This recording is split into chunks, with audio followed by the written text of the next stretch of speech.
जीवन सक्षमीकरण आणि मी या नाटकातील ग्रामसेविका. नमस्कार, मी या नाटकातील सीमा विद्यार्थी. नमस्कार, मी या नाटकातील रामू शेतकरी. नमस्कार, मी या नाटकातील शिक्षिका. नमस्कार, मी या नाटकातील सुधाकर व्यापारी. नमस्कार, मी या नाटकातील स्वीटी. नमस्कार, मी या नाटकातील श्यामल. गावापासून शहरापर्यंत बदल घडवायचा, अहो बदल घडवायचा. मोबाईल आणि इंटरनेटचा वापर करून डिजिटल भारत, सक्षम भारत बनवायचा, हो बनवायचा. गावापासून शहरापर्यंत बदल घडवायचा, अहो बदल घडवायचा. मोबाईल आणि इंटरनेटचा वापर करून डिजिटल भारत, सक्षम भारत बनवायचा, हो बनवायचा.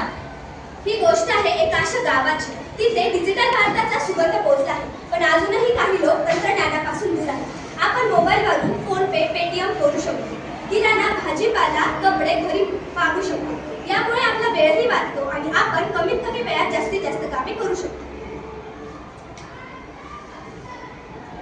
काय झालं रामू काका? काय विचार करताय? कसलं टेन्शन? अहो, आधीच एवढं टेन्शन आहे आणि त्याच्यात तू आली टेन्शन द्यायला. मी काय टेन्शन दिलं? काय झालंय सांगा तरी मला. काय नाही, सकाळी बँकेमध्ये गेलो होतो.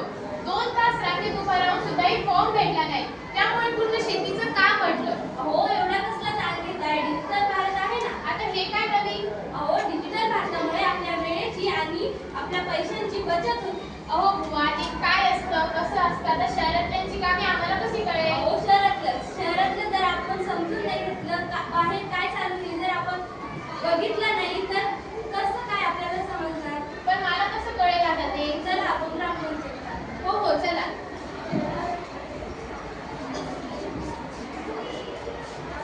चला रामू काका येते. हो हो. आज येऊ का बाई? या ना रामू काका. कसं? नमस्कार बाई. नमस्कार. काय काम काढलं? काय नाही हो, सकाळी बँकेत गेलो होतो. मग काय झालं? झालं की नाही काम? नाही ना, मला त्याच्यातलं काही कळतच नाही. मला हेच कळत नाही की माझी पेन्शन आली आहे का नाही आली आहे. मग त्यात काय एवढं उमग ॲप आहे ना? आता हे कोण तुम्हाला द्या? हे भारत सरकारने काढलेलं ॲप आहे जे सर्व शासकीय सेवांमध्ये उपलब्ध आहे. हे सर्वसामान्य लोकांनाही सहज वापरता येतो. यामध्ये तुमचं पेन्शन आलंय की नाही आले ते सहज कळेल. अरे वा, हे तर खूप बरं आहे. हो म्हणजे मला माझी पेन्शन आता मोबाईलवरच कळेल. हो, आणि पावतीची लगेच मिळेल. बरं, कोणतं ते ॲप? हे बघा, हे आहे ते उमग ॲप. अरे वा, मी याचा नक्की वापर करेन. चला, येतो मी आता.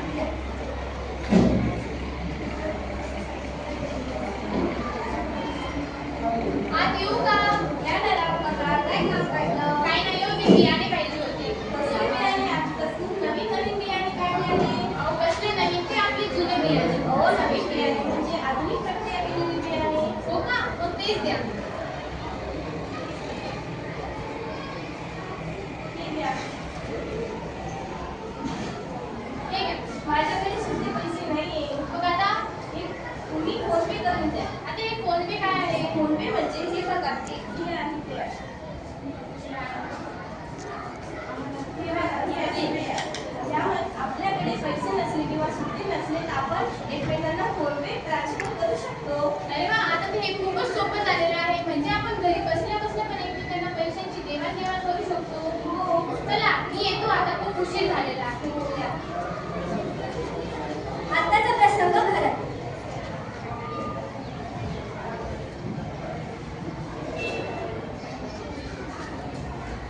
बाबा बाबा मला कपडे घ्यायचे.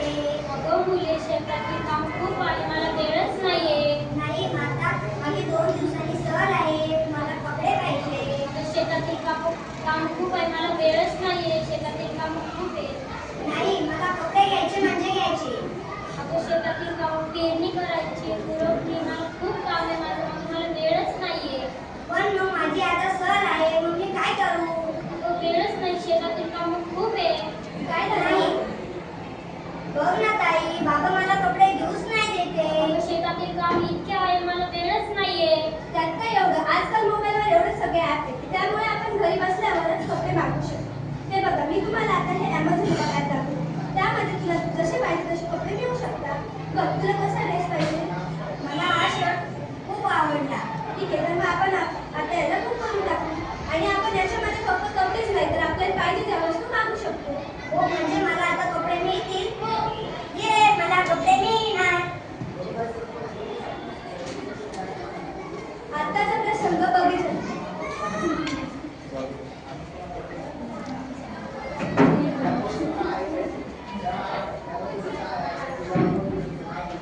तर हे काय आहे झाडाला लावलेलं?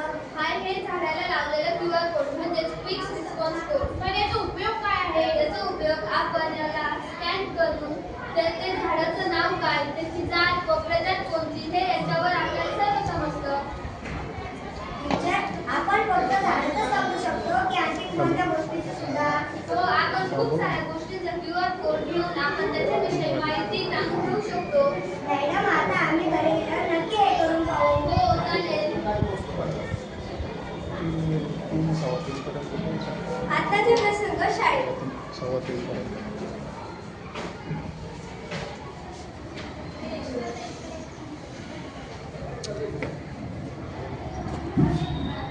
हे बघा, आता मी तुम्हाला काही प्राण्यांविषयी माहिती सांगते. हे बघा, हा आहे जेलीफिश. तुम्ही याला कधी पाहिलंय का? नाही. चला तर मग मी तुम्हाला हा प्राणी कसा दिसतो आणि याचा आवाज कसा आहे दाखवते. चल इकडे. हे असं सरळ. हा ॲनिमल फोटो आहे ज्यामध्ये आपण प्राणी कसा दिसतो ते आणि त्याचा आवाज कसा असतो ते बघू शकतो. वाव.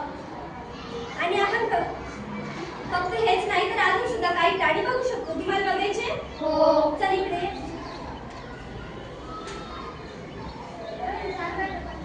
हे बघा, हा आहे घोडा. आपण आता याला सुद्धा स्कॅन केल्यावर हा घोडा कसा दिसतो ते कळतं.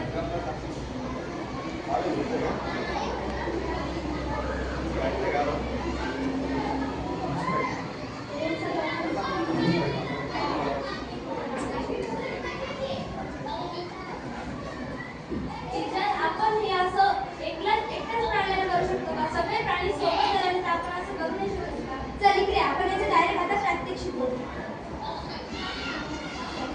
हे बघ, आता ह्या कागदावर एक सोबत 3 प्राणी.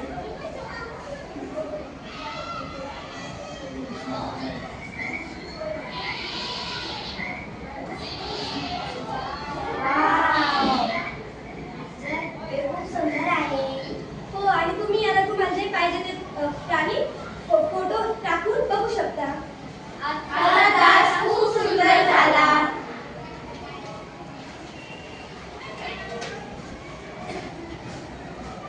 डिजिटल भारत, सक्षम भारत.